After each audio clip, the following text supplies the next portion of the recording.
నేడు రేపు గ్రూప్ 2 పరీక్షలు అరగంట ముందే గేట్లు క్లోజు బయోమెట్రిక్ ఉంటేనే పరీక్షకు అనుమతి 1368 కేంద్రాలు 5,51,847 మంది అభ్యర్థులు పబ్లిక్ సర్వీస్ కమిషన్పై అపోహలద్దు మార్చిలో ఫలితాలు విడుదల చేస్తాం సిలబస్ మాత్రమే చెబుతాం పుస్తకాల ఎంపిక అభ్యర్థుల ఇష్టం టీజీఎస్పీ చైర్మన్ బుర్రా వెంకటేశం ఇవాళ రేపు ఆల్మోస్ట్ అన్ని పాఠశాలకు కాలేజీలకు కూడా లీవ్ ఇచ్చినట్టున్నారు సెలవు ప్రకటించినట్టున్నారు ఎందుకంటే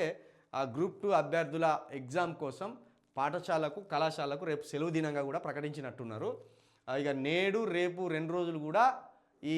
గ్రూప్ 1 గ్రూప్ 2 పరీక్షలు సమర్థవంతంగా నిర్వహించండి దయచేసి 5,51,847 మంది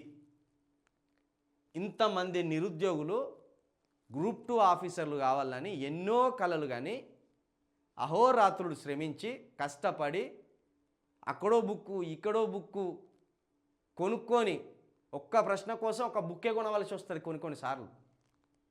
ఆ ప్రశ్న వాళ్ళకి ఆ మొత్తం బుక్ చదివితే కూడా వాళ్ళకి ప్రశ్న రావచ్చు రాకపోవచ్చు అంత టఫ్గా ఉండే పరీక్షలు ఇవి మరి అంత కష్టపడి చదివే వాళ్ళ బతుకుల్లో మనుబోయకుండా సమర్థవంతంగా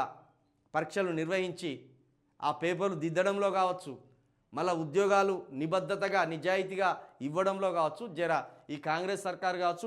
ఈ రేవంత్ రెడ్డి గారు కావచ్చు కొంత నిజాయితీతోటి వ్యవహరించండి మళ్ళా పైసలకు అమ్ముకునే పని చేయకూరి జర పైసలకు అమ్ముకునే పనో లేకపోతే పేపర్ లీక్ అయిందనో మళ్ళీ ఎగ్జామ్ పెట్టినాక మళ్ళా వాయిదాలు వేసే పని చేయకూర్రి సమర్థవంతంగా నిర్వహించి అనుకున్న సమయంలో మార్చిలో అంటానుగా మార్చిలోనే ఫలితాలు విడుదల చేసి